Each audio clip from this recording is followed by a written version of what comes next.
Olá pessoal, tudo bem com vocês? Espero que vocês estejam bem. Vamos dar início hoje, de fato, à linguagem de programação C.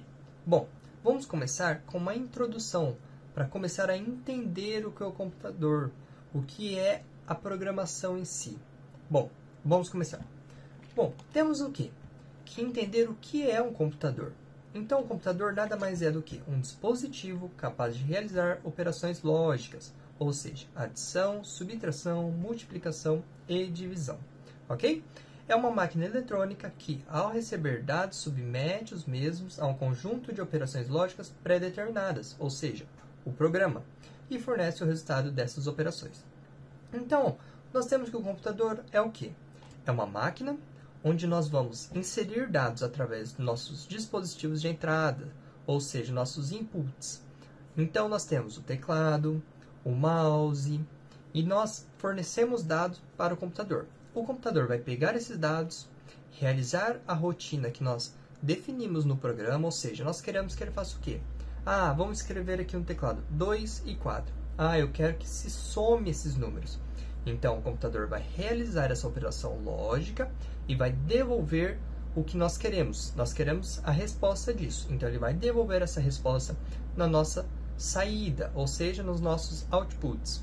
Ou seja, a nossa tela aqui que nós conhecemos bem. Ok? Vamos conversar um pouquinho melhor do que essas entradas, saídas. Nós temos, então, que a nossa entrada é chamada de input. Vamos entrar com a informação no computador. Nós temos exemplos de input sendo o teclado, o mouse, o microfone, ok? São tudo aqueles periféricos que estão ligados ao computador que vão fornecer informações para o computador. Nós temos aqui parte de processamento do nosso computador, que é o nosso conhecido já processador, propriamente dito. Nós temos aí a família da Intel, a família da AMD, e nós temos vários processadores hoje no mercado, cada um melhor que o outro, né? Então, nós temos aqui também o armazenamento, que nada mais é do que onde nós guardamos nossos dados. Então, nós temos o CD, que não é mais comum hoje em dia, nós temos o HD, o disquete, que já nem se fabrica mais, nem se utiliza mais, e nós temos o pendrive. Esses aparelhos são nossa parte de armazenamento, o storage do computador, ok? É onde vai ficar guardado o programa, tudo as informações do computador. E nós temos a saída propriamente dita, que é o que? A nossa tela do computador, a nossa impressora, que nós mandamos um dado para a impressora e ela imprime para a gente conseguir ler esse dado. Então, é a nossa saída. Porém, pessoal, nós temos também alguns periféricos que eles são tanto a entrada quanto a saída. E nós temos, no caso, uma scanner aqui. Ou seja, nós podemos escanear um documento e mandar este documento para dentro do computador analisar. Mas nós também podemos, como dizemos agora há pouco, receber este documento impresso. Então, a scanner aqui é um exemplo de entrada e de saída. Então, relembrando, entrada é tudo aquilo que envia algum dado para o computador, ou seja, um teclado, um mouse, um microfone, e a saída é tudo aquilo que recebe do computador um dado e nos mostra esse dado, ou seja, a tela, uma impressora. Nós temos ali, para fazer a análise desses dados de entrada, o processamento, ou seja, o nosso processador, ok? E daí, o processador ele tem que armazenar esse dado também. Então, nós temos ali a parte de armazenamento, que é o nosso HD, amplamente conhecido. Ok? Bom, pessoal, nós temos na categoria do computador hardware e software. Nós temos o quê? Que o hardware é tudo aquilo que podemos chutar, nós brincamos, tudo aquilo que podemos tocar. Então, seja a parte física do computador, a tela, o mouse, o teclado. E nós temos que o software é aquilo que nós só podemos xingar, nós não conseguimos relar. Ou seja, é os programas que estão dentro do nosso computador, é aquilo que não é palpável. Então, o hardware é aquilo que nós podemos relar, e o software é aquilo que nós temos dentro do nosso computador que o faz funcionar. Ok? Bom, vamos lá então. Pessoal, aqui dentro de uma organização de computador, nós temos as etapas do computador. Nós temos uma unidade de entrada, como explicamos agora há pouco, que obtém os dados através dos dispositivos de entrada, teclado, mouse. Nós temos a unidade de saída, que explicamos também, que nos devolve a informação do dispositivo. E nós temos a unidade de memória, que armazena. Só que aqui, pessoal, nós temos no computador dois tipos de memória. A memória principal e a memória secundária. A memória principal, pessoal, ela é uma memória de baixa capacidade. Ela guarda poucas coisas, porém ela é muito rápida, ok? Já a memória secundária é uma memória que tem uma capacidade de armazenamento muito grande, porém ela é um pouco mais lenta que a memória principal. E ela consegue guardar por longos períodos. Então, a memória principal, ela é rápida e pequena. E ela, sempre que você desliga o computador, ela apaga o que tem na memória. Então, ela é uma memória volátil. Ok? Guarde bem esse termo. Já a memória secundária é uma memória de grande capacidade de armazenamento, porém, ela é lenta e ela guarda a informação por muito tempo. Se você desligar, ela vai continuar guardando a informação. Então, ela é uma memória não volátil. Ok? Bom, após a memória, nós temos a unidade central de processamento, chamada de UCP, ou do termo em inglês CPU, Central Processing Unit. Então, nós temos que essa parte ela é responsável por coordenar e supervisionar tudo o que está acontecendo no computador. Ela é o cérebro do computador, ok? Nós temos aqui um desenho para ficar mais fácil de entender. Então, nós temos que a entrada vai receber os dados que nós estamos mandando e vai mandar para a nossa CPU aqui, ou o CP, do termo em português. Entendeu? Então, nós temos aqui nossa unidade central de processamento. Dentro da nossa unidade central de processamento, nós temos a unidade de controle, que faz toda a parte de controle aqui dentro, e a unidade lógica aritmética, chamada de ULA. Ok? E nós temos aqui a nossa memória principal e a nossa memória secundária. E a saída propriamente dita. Vamos analisar parte a parte. Bom, aqui na nossa unidade de controle, nós temos que ela sempre vai estar se comunicando com a nossa unidade lógica aritmética e com a memória. Por quê? Porque ela sempre vai ter que pegar dados da memória, mandar para a unidade lógica aritmética para realizar as tarefas a serem feitas, ok? Então, ela envia os dados e instruções do armazenamento secundário para a memória. Então, ela comunica com o nosso armazenamento secundário. Lembrando que é um armazenamento de grande capacidade, porém de velocidade baixa. Então, ela vai pegar essas informações e vai enviar para a nossa memória primária, que trabalha muito mais rápido, ok? Então, nós temos aqui que a nossa unidade de controle, ela direciona o sistema do computador a executar as instruções do programa armazenado, ok? Ou seja, é aqui que acontece tudo. Ela que organiza o que vai acontecer primeiro e depois. Bom, nós temos que a nossa unidade lógica aritmética, ela se trata do quê? Ela executa as operações lógicas e aritméticas, como o nome aqui já diz. Nós temos que as operações aritméticas que ela executa são adição, subtração, multiplicação e divisão. E as lógicas, comparações entre números, letras e caracteres especiais. Ou seja, ela vê se é igual, se é menor ou se é maior. Vocês vão ver que futuramente, apenas com esta parte aqui de operações aritméticas e operações lógicas, nós conseguimos escrever um programa inteiro, fazendo apenas essas duas operações. Então, aqui nós temos que a nossa ULA é uma unidade muito importante no nosso computador.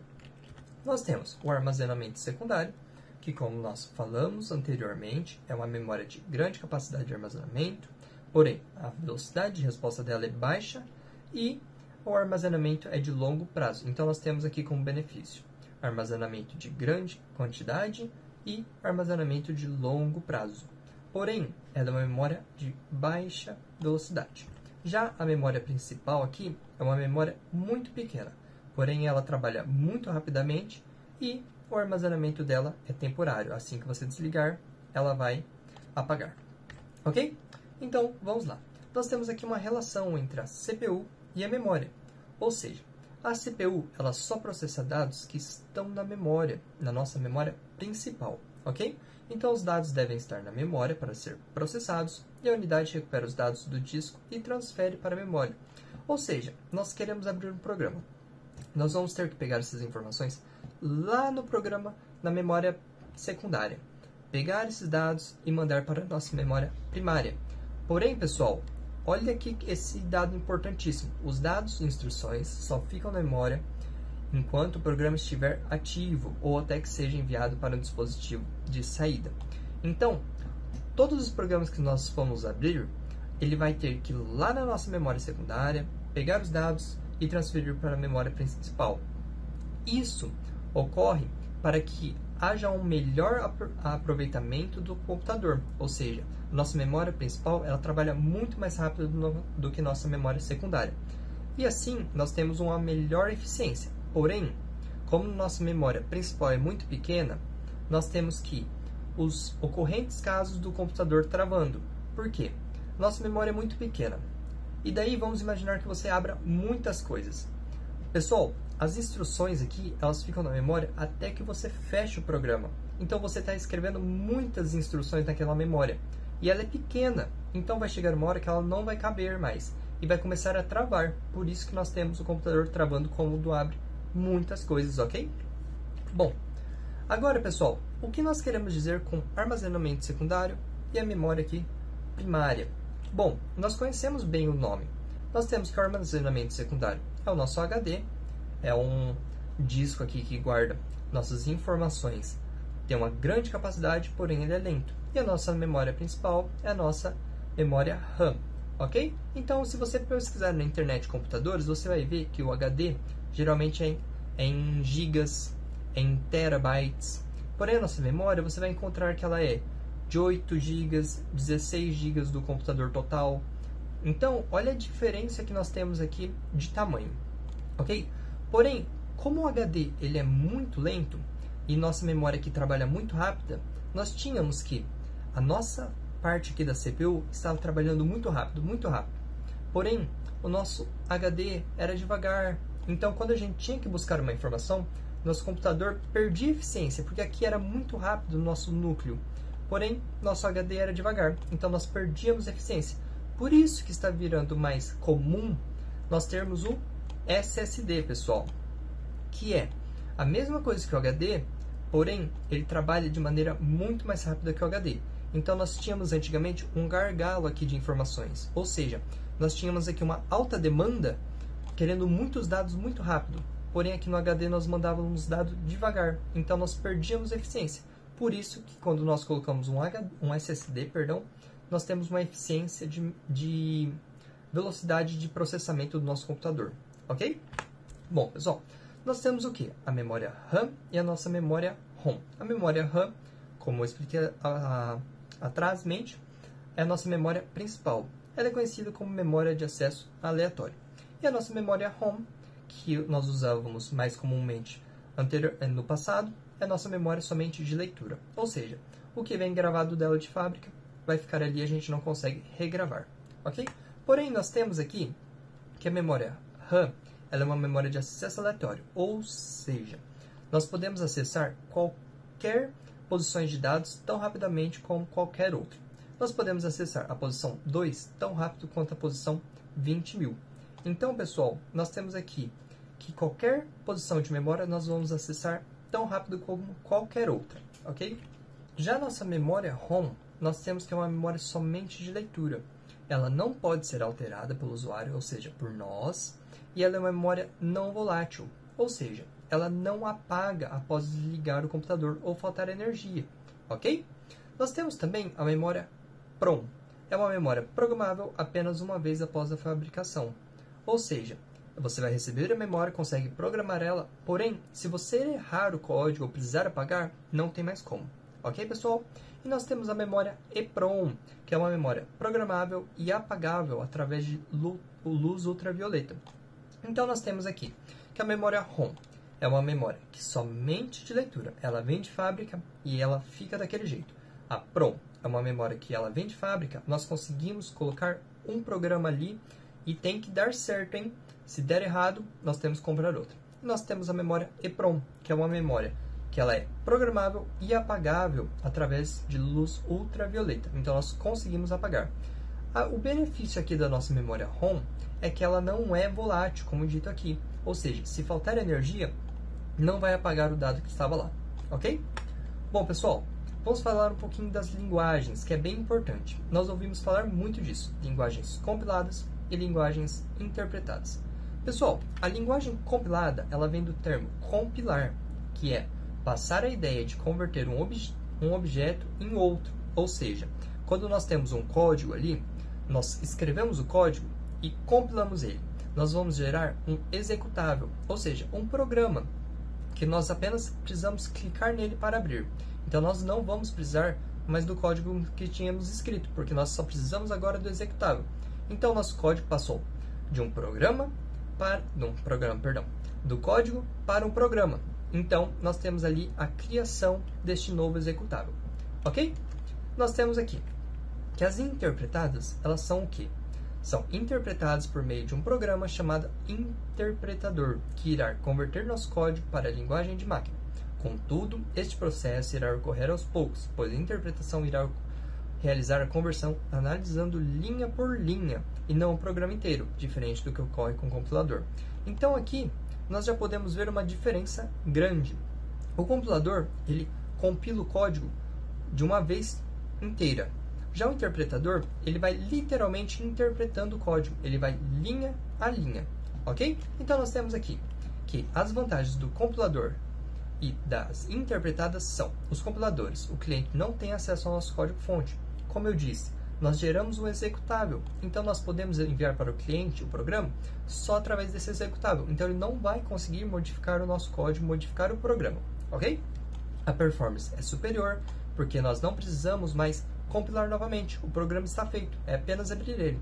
E nós temos aqui que para rodar basta executar o programa gerado do código-fonte, ok? As interpretadas, elas são mais simples de analisar, porque elas vão linha a linha, então nós conseguimos ir analisando o que está acontecendo. E é mais fácil de corrigir os erros, já que a interpretação é feita linha a linha, ok? Já as desvantagens, pessoal, as compiladas são mais difíceis de encontrar os erros, já que é compilada de uma vez só. E para corrigir os erros, tem que se arrumar o código e o compilador gerar outro executável. Então, vamos supor, nós enviamos nosso programa para o nosso cliente. Nosso cliente teve um erro. Ele não vai conseguir arrumar o erro ali. Nós vamos ter que arrumar no nosso programa, gerar um outro executável e enviar este outro executável para o nosso cliente, ok? E as interpretadas é que é mais lento, pois executa linha a linha. E para executar, temos que rodar linha por linha na interpretação. Então, sempre quando vamos rodar novamente um código interpretado, nós temos que executar linha por linha e não temos mais o executável como a compilada aqui. Ok? Essas são as vantagens e desvantagens, pessoal. Bom, nós temos aqui uns exemplos. As linguagens compiladas, nós temos como exemplo a C, que vamos trabalhar, a C++ ou C++, o Fortran e o Visual Basic. Já interpretados, nós temos o JavaScript, que é utilizado para HTML5, Ruby, PHP e Python, ok? Bom, pessoal, nós temos aqui que nossa linguagem C, então, que vamos trabalhar, é uma linguagem compilada, ela é nível de máquina, ou seja, ela é gerada quando você gera o executável, ele é um código em binário, pessoal, ou seja, 0 ou 1. Apenas isso, nosso código vai ser 0 ou 1. Nós vamos escrever de uma forma mais fácil, nós vamos escrever na linguagem C. O nosso compilador vai compilar este código em C e gerar um executável em binário, que é a linguagem de máquina entende, ok? E nós temos uma alta performance, ok? Como nossa linguagem aqui, C, vai gerar um executável em linguagem de máquina já, nós temos que a nossa interpretação da máquina vai ser muito rápida. E por isso, nós temos este benefício. Ok, pessoal? Terminamos aqui nossa introdução. Ficou um pouquinho grande, mas é necessário para vocês terem esse amplo panorama do que vamos ter pela frente. Bom, agradeço a vocês pela atenção. Se tiverem dúvidas, por favor, deixem nos comentários que eu tentarei ajudar vocês. Demais, muito obrigado pela atenção e vamos para a próxima aula botar a mão na massa. Até mais, abraço!